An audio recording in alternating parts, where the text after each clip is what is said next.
Hello everyone, I'm Father Andrian, and in this video I'm going to read the chapter 7 of Alice in Wonderland, retold by J. Basset. Chapter 7, Who Stole the Tarts? The king and queen of hearts were sitting on their thrones when Alice and the griffin arrived. There was a great crowd of birds and animals and all the pack of cards.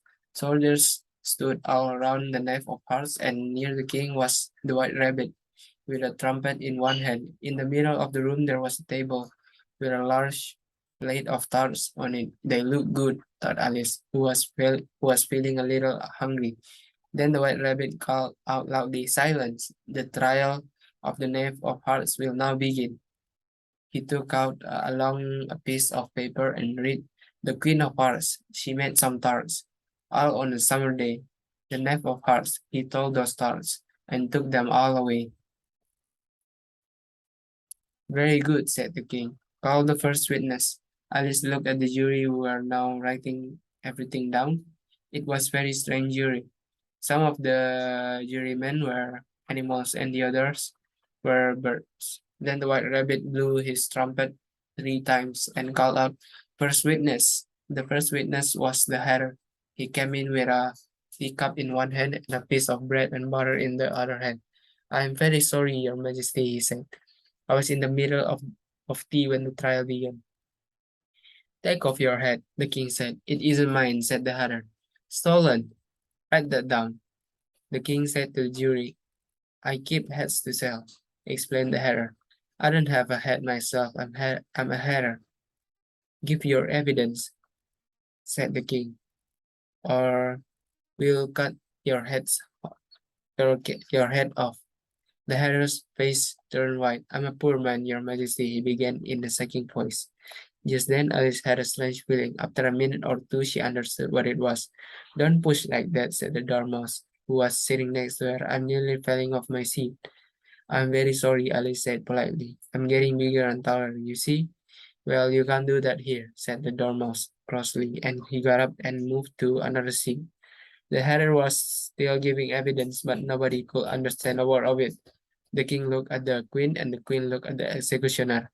The unhappy hatter was the unhappy the unhappy hatter saw this and dropped his bread and butter.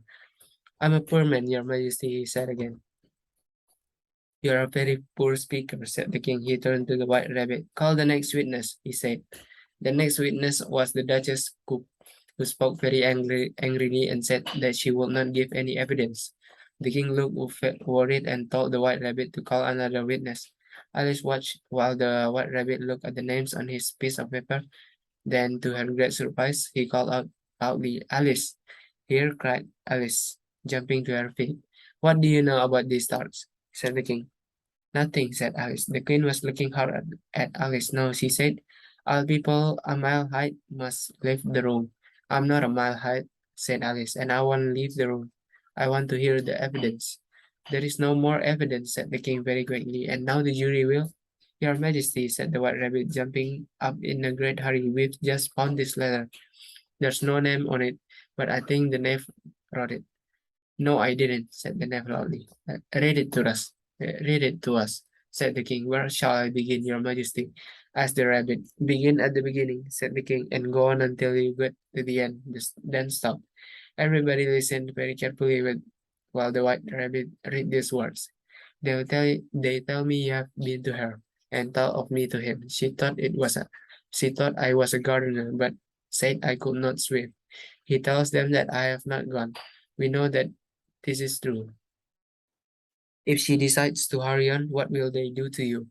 I gave her one, they gave him two. You gave us three or more. They always returned from him to you, but they were mine before. That's a very important piece of evidence, said the king. He looked very pleased. Now the jury must. If anybody in the jury can explain that letter, said Alice. She was not afraid of anything now because she was much bigger than everybody in the room. I'll give him sixpence. It's all nonsense. It doesn't mean anything. The jury busily wrote this down. She thinks it's all nonsense. "All nonsense, eh?" said the king. He read some of the words again, but said, "I couldn't swim." "You can't swim, can't you? Can you?" He said to the knave. The knave's face was sad. "Do I look like a swimmer?"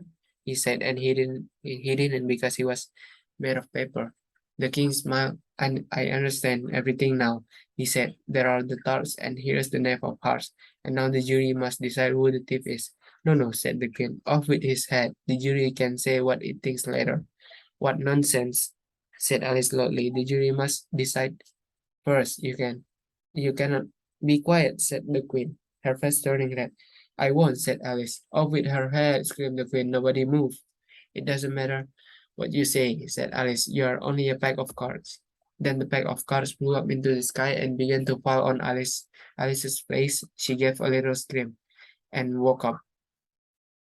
She was lying next to her sister under the trees, and some leaves were falling on her face. Wake up, Alice, Alice dear, said her sister. You've been asleep a long time.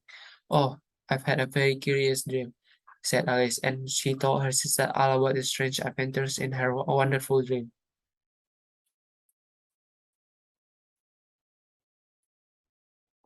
All right, that's the end of my reading of chapter 7 of Alice in Wonderland, retold by J. Basset. Thank you.